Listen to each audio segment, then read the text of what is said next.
Welcome to DIY Gourmet, teaching culinary arts and kitchen skills around the globe. Ad, sponsor, and affiliates supported.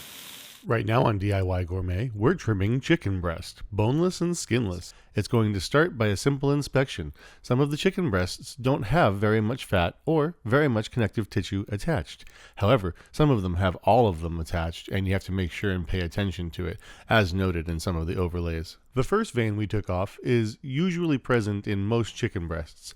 But after that, we're going to move to the connective tissue and fat that lies on the inside of the breast, and we slowly scrape that away so as to try and preserve as much of the chicken breast meat as possible. After that, there are a few more veins to attend to, and in doing so, you'll look for any errant bits of fat.